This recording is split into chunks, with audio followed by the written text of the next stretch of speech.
Hey guys.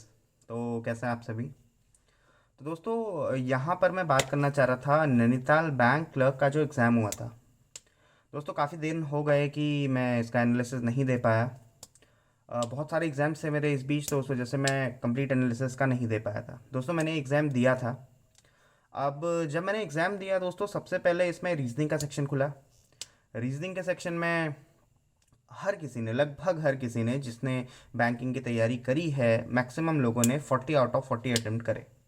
कुछ हो सकते हैं जिन्होंने 35 से ज़्यादा करे होंगे, 35 से 40 के बीच में, बट मैक्सिमम लोगों ने 40 अटेम्प्ट करे। और इनफैक्ट इतना टाइम बच गया था कि वापस उसका देख लें, चेक कर लें। जो अल्फ़ा न्यूमेरिक सीरीज़ वाले क्वेश्चंस थे वो सारे चेक कर लें कि वो सही हुए हैं या गलत हुए हैं। तो दोस्तों वहाँ से तो डेफिनेटली रीजनिंग में 40 अटेम्प्ट वाली रीजनिंग आई थी। सेकेंडली दोस्तों, उसके बाद जो इंग्लिश सेक्शन था उसमें भी आप ये मानिए कि जो लैंग्वेज थी, जैसे पैसेज था, तो पैसेज में एक स्टोरी टाइप आई थी, तो आप समझ सकते हैं उसका लेवल क्या होता होगा। 10 में से चांसेस हैं कि बच्चे 10 क्वेश्चन सारे के सारे उसमें से सही कर दें। साथ में एरर डिटेक्शन आया था। हाँ, एरर डिटेक्शन थोड़ा ऊपर नीचे कर सकते हैं बच्चे, लेकिन उसके अलावा जैसे सेंटेंस रीअरेंजमेंट और ये सारी चीज़ें बहुत बेसिक आई थी। बहुत बेसिक, इसका मतलब ये समझ लीजिए आप, 40 में से नॉर्मल जिसको रीडिंग की आदत है वो आराम से 30+ स्कोर उसमें कर सकता है। अगर मैं क्लब की बात करूं दोस्तों। उसके बाद लास्ट में जो दो सेक्शन, तीन सेक्शंस बच गए, उसमें से ये जो दो सेक्शंस हैं, जैसे जीए और कंप्यूटर, ये ही दो वो सेक्शंस हैं जिसकी वजह से मार्क्स बढ़ेंगे या मार्क्स घटेंगे। देखिए, जीए सेक्शन आया था 40 मार्क्स का, बहुत बेसिक्स क्वेश्चंस भी थे, कुछ करंट अफेयर्स भी आया था, और बहुत सारे क्वेश्चन मैंने आपको बताया था कि पूर्वांचल बैंक के रिपीट हो गए थे। जैसे आरबीआई इससे पहले कहाँ का बैंक था, तो इनफैक्ट आप ये मानिए ऑप्शंस भी एकदम सेम थे। इनफैक्ट कंप्यूटर के केसेस पर भी बहुत सारे क्वेश्चन एक जैसे आ रखे थे। तो दोस्तों, अगर जिसने पूर्वांचल दिया होगा वो बिल्कुल ये बात समझ पा रहा होगा। हालांकि जिसने पूर्वांचल नहीं दिया वो भी समझ पा रहा होगा कि exam level was quite easy. तो वहाँ पर जीए में काफ़ी लोग 20, देखिए 20+ तो आराम से कोई भी स्कोर कर सकता था, चाहे मैं जीए की बात करूँ चाहे मैं कंप्यूटर की बात करूँ।